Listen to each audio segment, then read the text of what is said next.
Hello and welcome to this audio commentary for Ed Emshwiller's Thanatopsis. I'm Stephen Broomer of Art and Trash.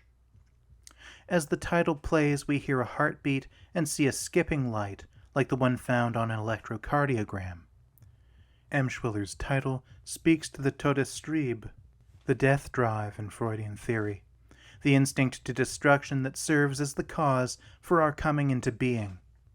But it also shares its title with a pre-Freudian source, William Cullen Bryant's 1817 poem Thanatopsis, which speaks of the continuity of life and death and promises that all that tread the globe are but a handful to the tribes that slumber in its bosom.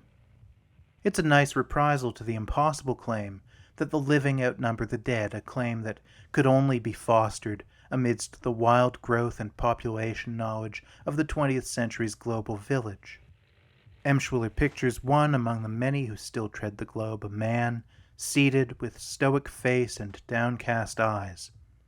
The figure is that of Mac Emshwiller, the filmmaker's brother. A hand is outstretched, its reaching fingers distorted by motion blurs that cast them as the imaginary, desperate hands of what is soon seen as a wraith, which dances in pixelation around the seated figure. This wraith, the dancer Becky Arnold, performing in a white leotard, her face made featureless by the operations of the camera, dances in the blackness of this space, a contemplative blackness that suggests the limbo of the last slumber. Arnold is a fury, and her staccato movements are a contrast to Mac Emshwiller's stoicism as she circulates through the space. Her body, by its movements, fluctuates and echoes and assumes symmetrical forms. Those symmetries at times recall trompe-l'oeil illusions, her white figure cutting into the blackness. Her echoes recall those found in Etienne Jules Maret's chronophotography, which featured subjects passing through a gesture, their representation overlapping the various stations of their movement, a messy rejoinder to the discrete tripwire motion studies of Edward Muybridge. But beyond her technological representation, this wraith joins many other representations of the wild supernatural portent that invades the space of the subject.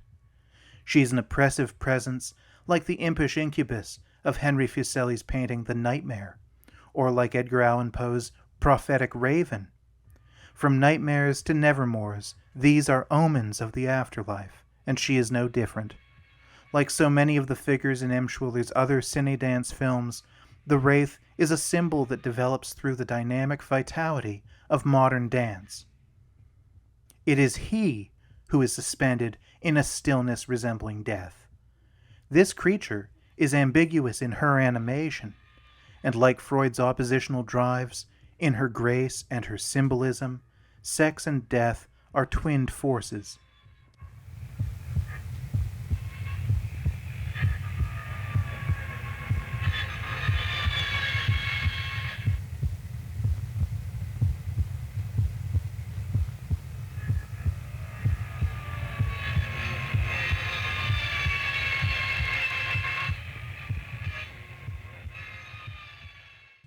The body will overtake the image to act as a transition a number of times.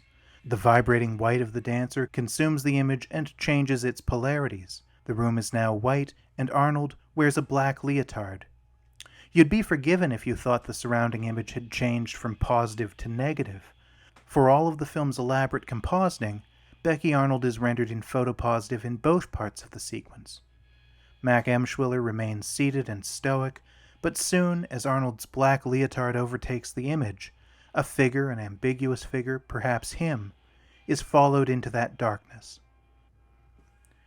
The camera follows the figure into what will become recognizable as a city at night, the bending, hyperbolic geometry of neon marquees, a city half-glimpsed in lines that flatten and transcend place and suggest interior depths rather than perceptual compositional photographic depths. In Bryant's verse, death is to be met with calm.